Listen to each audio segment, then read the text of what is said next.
is episode 4. We're at the Cut Lounge with the owner, Chris. What's up?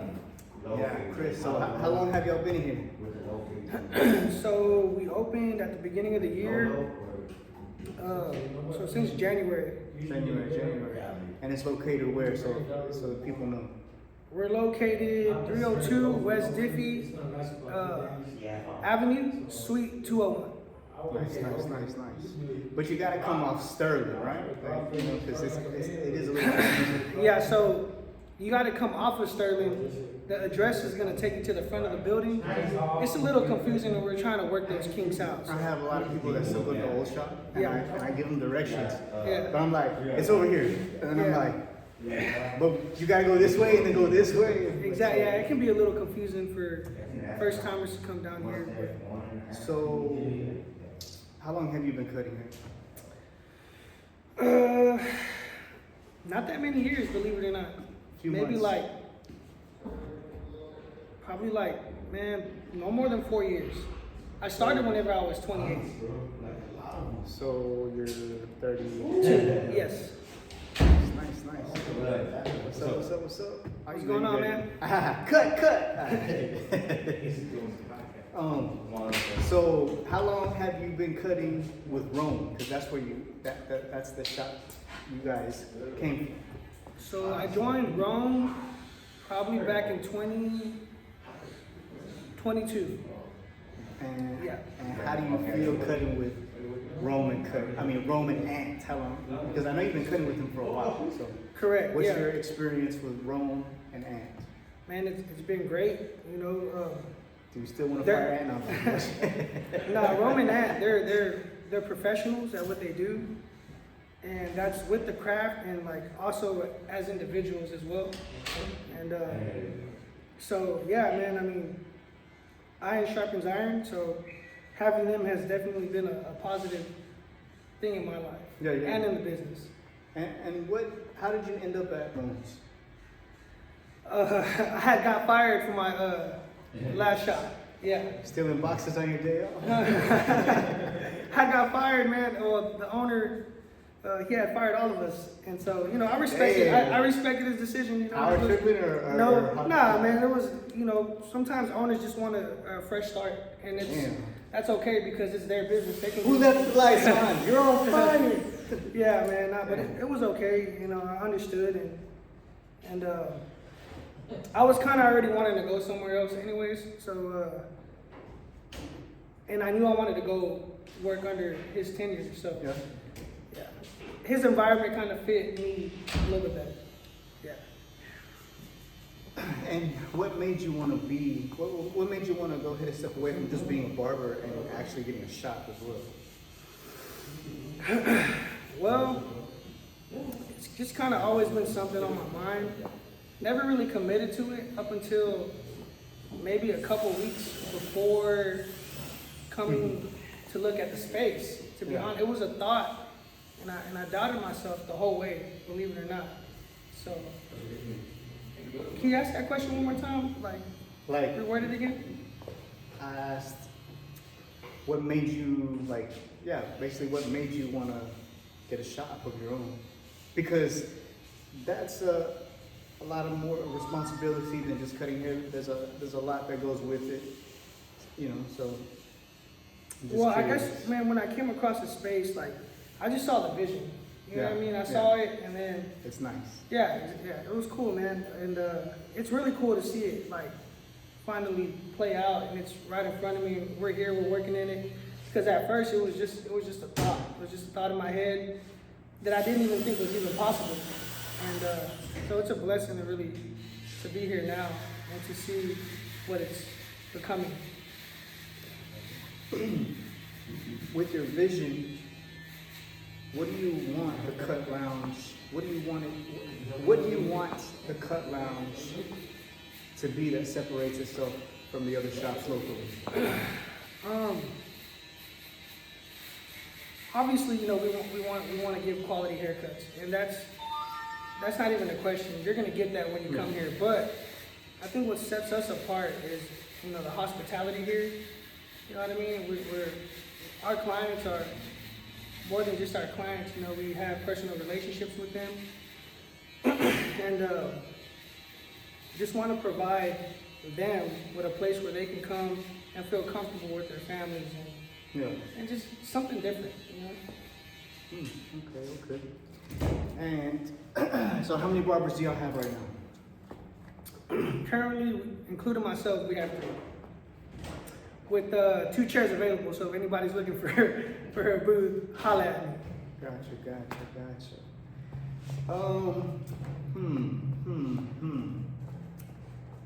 Let's see.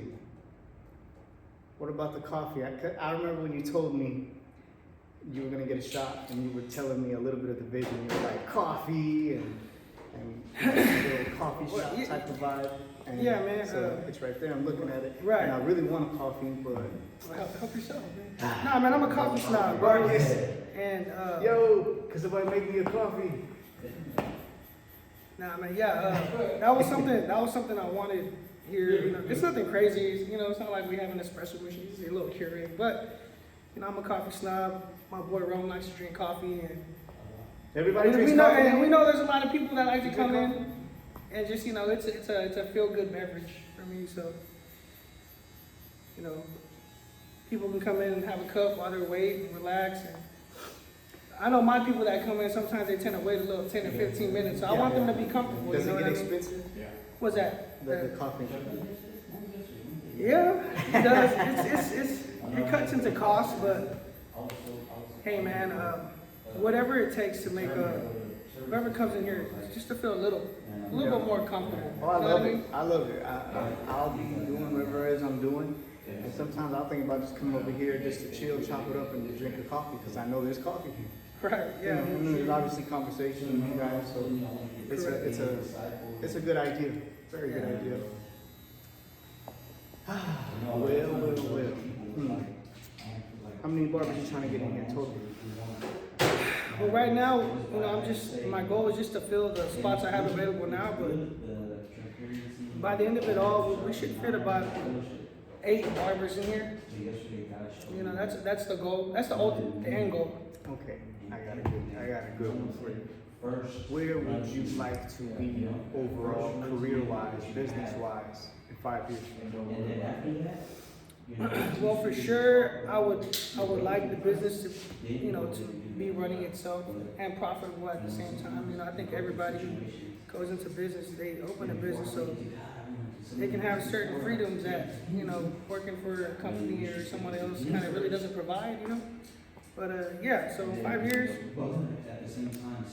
you know, I just really want it to be running itself with, like, You'll be 37. my principles, you know, in here. Like when I walk in here, it's gonna be like that when I'm away as well. You know what I mean? The culture. And that exactly. And that doesn't mean I'm trying to be a dictator. 'Cause that's the last. I never want to come off as that. You know what I mean? But Put electrical collars on them. Yeah, man. Whenever they don't do something. I'm big on positivity, bro. So, you know, I want to ensure that when my guys come in here, you know, they feel like it's a positive environment for them to come in here to grow, to create, etc. Cool. Are you from Baytown?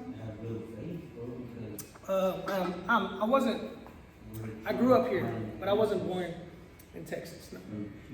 Where you I was from? Florida, Tampa, Florida. Florida boy. Yes, sir. But again, I was there for maybe like the first couple years of my life, and then all I've ever known is Texas and Baytown. I'm sorry to hear that. Yeah. What about so once the shop is pretty much running, doesn't necessarily need you here, but you know, I'm sure you'll be cutting. Of course. What do you think? What do you think's after that? One thing I've learned, man, is life is full of surprises. Oh yeah. And you never know. To be honest, when I was 20, I didn't know I was gonna be a barber by the time I was 30. Yeah. And then, much less even own a barbershop. You know what I mean? So, I don't know. It's gonna be something. I'm gonna be The seeds. into something, man. I don't know, but I don't know. It's gonna be something though. You know, because I'm the type of person that, you know, if I'm not growing, if I'm not, you know, focus on something, it doesn't sit right with me, you know? Like I consistently have to be growing somewhere in my life for me to feel content. And if I'm not trying at anything, then I get sad. Gotcha. Talk about music, a little bit of music, because I know you make music. You do drums, right? Or Yes. just drums? Or... Well, so I play the drums. I play a little bit of everything, like keys, piano, bass, a little sax.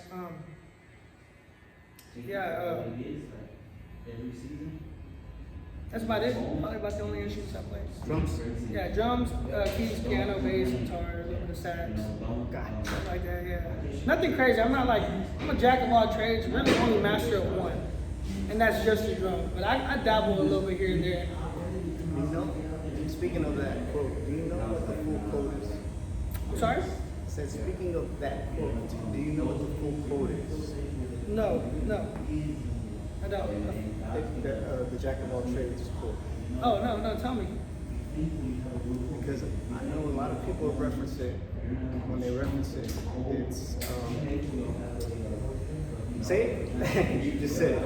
I said I'm a jack of all trades, but a master of none. I mean, well, for me, a master of one. In my case, a master of one, because I'm a pretty decent drummer, but everything else I'm kind of. I totally forgot it. So now I have to. Go ahead, man. A jack of all trades. Okay. The quote is. Oh, there it is.